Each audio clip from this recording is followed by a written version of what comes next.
people. Nick Saban, of course, was a coach and a statue at the same time, right? Okay? We don't need a Belichick will get one. Also, you love it when you go to Alabama and they have all the statues of all the coaches.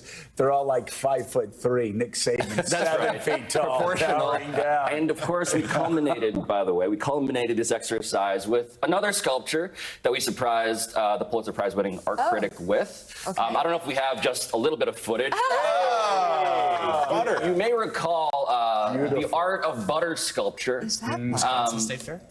In honor of the great state fairs across the heartland. And we took it to Washington Square Park. Butter Me, who is just a little more attractive than me in a way that is disturbing, was very popular.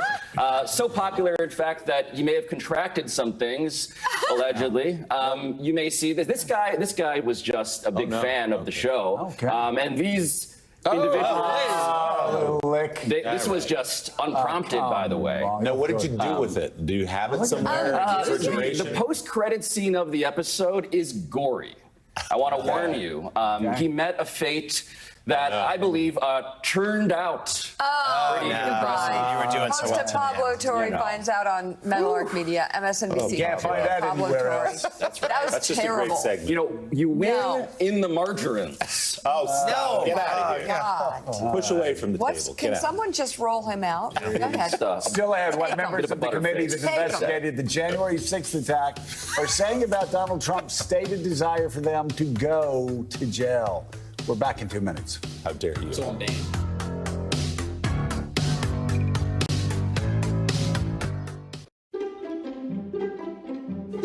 I'm like a coffee. Black, like my soul. Cashmere is so soft, it can even give Scrooge a soft side. Why wait to start GLP-1 weight loss? For in-person doctor visits or insurance approvals, with Lemonade Health, you can get your GLP-1 meds fast. Less weight with less weight. You can get online consultations and access to prescriptions right at home for just $49 a month. People lose an average of 15% of their weight, along with a healthy diet and exercise. You can too. Less weight with less weight. Get started today. Try lemonadehealth.com. With Hydro, get a full body workout at home in 20 minutes. You get stronger every stroke. It's a full body workout right here.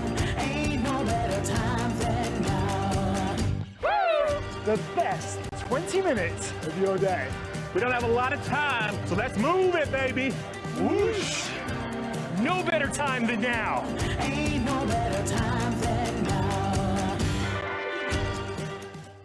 Howie Mandel here. Has it ever occurred to you that you sit on your sofa every day, but you've never washed it? You know, I've thought about this a lot, America. Anna Bay has designed the most affordable machine washable sofa on the market. Anna Bay sofas are modular, super comfortable, and the entire thing can go on your washing machine. And I mean the entire thing. Don't miss out on up to 60% off at annabay.com. Plus, get free shipping and free returns when you buy now. Get the latest updates on future MSNBC live events, thought-provoking conversations, and insider perspectives while building your MSNBC community. Scan the QR code on your screen to sign up today. This is something that happened at an auto dealership in Sandy City, Utah. This was not an accident. We see the man ram a gray Subaru right through the glass into the lobby and smash into the front desk. Sandy City police tell us the man bought the car from Tim Daly Mazda in Sandy this morning. He got home, had some technical or mechanical issues, and wanted to return the vehicle. The vehicle was sold as is, and the dealership would not take it back. The driver said if it didn't get his money back, he'd drive through the front door, and it looks like he followed through on that promise. Yeah, well, I think we just found Trump's new Secretary of Transportation. was wondering where that was going. Welcome back to Morning Joe. Jonathan Lemire, Katty Kay, still with us. And joining the conversation, we have the president of the National Action Network and host of MSNBC's Politics Nation, Reverend Al Sharpton. Also with us, NBC News correspondent Vaughn Hilliard. So let's get right to the news at the top of the hour. 7 past the top of the hour, thanks to sports. Several former members of the House January 6th Select Committee are pushing back against President-elect Trump's suggestion they should be jailed. Here's what Trump initially said on NBC's Meet the Press, followed by some of the reaction from former committee members. Cheney was behind it, and so was Benny Thompson and everybody on that committee. For what they did, honestly, they should go to jail. So you think Liz Cheney should go to jail? For what they did. Everyone on the committee, you think? I think everybody anybody that voted in favor. Are you going to direct your FBI director and your attorney general to send them to jail? No, not at all. I think that they'll have to look at that, but I'm not going to. I'm going to focus on drill, baby, drill. There's nothing we did as a January 6th Select Committee that violates the law. Just because you disagree with the work of the committee is no way to threaten those members of the committee with jail. I don't think the incoming president should be threatening his political opponents with jail time. That's not the kind of talk we should hear from a president in a democracy. Nor do I think that a pardon is necessary for the members of the January 6th committee. I did my job. I think the other committee members all feel that we did our job. We upheld the rule of law. We talked about the importance of peaceful transfer of power. We also highlighted everything that the former president did along the way to stop that and to prevent that, including threats to his own vice president. Jonathan, I think your reporting, my reporting, shows that people close to Donald Trump right now are saying he's not interested in retribution. He's just still sort of mouthing off because that's what he said on the campaign. He's not going to back down that quickly. That said, the threat is out there, and it's out there. And when you see these members talking, it shows you it's one thing to say something on a campaign trail to level those threats, those unconstitutional, illegal threats on a campaign trail or an interview as a punchline. It's quite another when these people are talking back to you and saying what we did was legal. And seriously, how does that, and this is the thing we need to keep asking, how does that end for Donald Trump when he tries to put Benny Thompson in jail, when he tries to put any of those members in jail, Adam Kinzinger in jail for doing their job, first of all, and not doing anything illegal? Whatever agenda Trump wants to put forward or deals he wants to make would all be derailed if he were to do this. There's no sense of what crime they would be charged with, first and foremost. There would be certainly an uproar if he were to suddenly try to arrest journalists or lawmakers. Look, he has said, though, from day one, in his first major campaign speech, he said retribution is what he was running on. And we have learned we have to largely take him at his word. Yes, there are people in the Trump world who are saying, no, these are still just campaign promises. He has to mouth them. But we also know, Vaughn, that he has many times sort of bended the knee to his base. That he has taken, he's been afraid of their anger, and when he's promised something to them and they expect it, he has to say, look, I promised retribution. I promised these January 6th committee members would be arrested. What does he do? What does the base do if he doesn't follow through?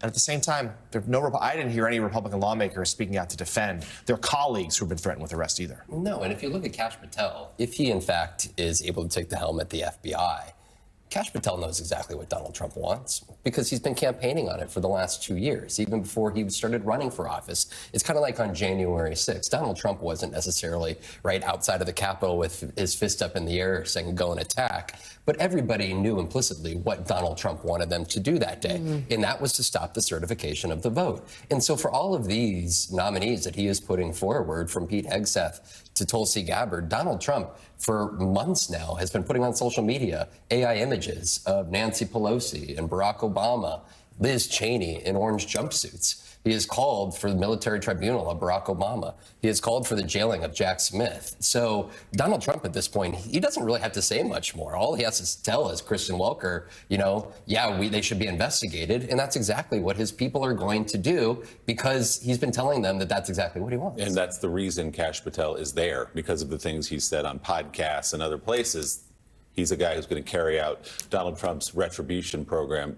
There is a complicating factor for Donald Trump, Rev, which is our judicial system. There has to be a charge. What are you charging Benny Thompson with? There are judges, there are juries who will listen to evidence, and this will go through a process if it actually happens. But this is another case like pardoning the January 6th convicted felons. Is he really going to open the jails and let people who beat up cops out into the streets? And what would be the implication? He's still trying to be president of the United States and run a country, and all that would hamper his ability to do it. It would definitely hamper his ability, but you have to first start with that whoever Donald Trump nominates to be the district U.S. attorneys are people that usually have more of a background than some of those he's putting forth for his cabinet. And do you think people that have done 30, 40 years of service in the criminal justice arena wants to throw all of that away on some bogus indictments and bogus cases, when the root of the accusation is that there was an attempted insurrection and stopping of the certification of an election? Let's not act like we're talking about something that didn't warrant a congressional investigation. We're talking about people that tried to literally overthrow an election, or at least stall the certification of it. And to act like that is suspect, I think, is un-American. I mean, if the country stands for democracy, you're supposed to investigate those that tried to interfere with the democratic process. Well, Kathy, it's so short-sighted, too, for three reasons. It'd be bad for the country, it'd be bad for Congress, it'd be bad for Donald Trump for three reasons. First reason is it would get in the way of any legislation that anybody wanted to do, to get anything done, which he has said time and again. He wants to get a deal with Democrats on immigration. That's number one. Number two, it would actually draw attention back to January 6th. Now, as we got further and further away from January the 6th, people started believing, the Day of Love propaganda around January 6th that Donald Trump was pushing on the campaign trail. But at the time, 20 million people saw it. People were riveted by the testimony. People were deeply concerned by what happened. Donald Trump's poll numbers go down. I think the last thing you want to do is actually draw people's attention back there. And finally, the third thing is, if you arrest Liz Cheney, Benny Thompson, you name it, whomever, you make them political heroes. One of the reasons many people believe Donald Trump got reelected president of the United States was because he was sitting at a defendant's table all summer, and it made him a martyr. And so if he turns around and makes, let's say, Liz Cheney a martyr, he only makes her stronger, only makes her more powerful, and only makes it more likely that she's the next president of the United States. Yeah, I mean, I've heard the same reporting that you and Lemire have been hearing, which is that he doesn't actually want to go back. He doesn't want to put these people in jail, which makes it a little curious that he's appointed Kash Patel to lead the FBI, because I think Kash Patel is somebody that would like a campaign of retribution. There's a little bit at the end of that clip there that is getting less attention, and that is the drill baby drill bit. I think Donald Trump's, a lot of the executive orders that we see on day one and in the early days are actually going to be around business and rewarding his business cronies. This is going to be an extraordinary boom for oil and gas industry, for Donald Trump's billionaire friends. I mean, as one Republican put it to me, if they found there was oil under the Washington Monument, they would be drilling on the Washington Mall, and that there will be nothing off grounds. And I think that he doesn't necessarily want to have the distractions from that. He has his priorities on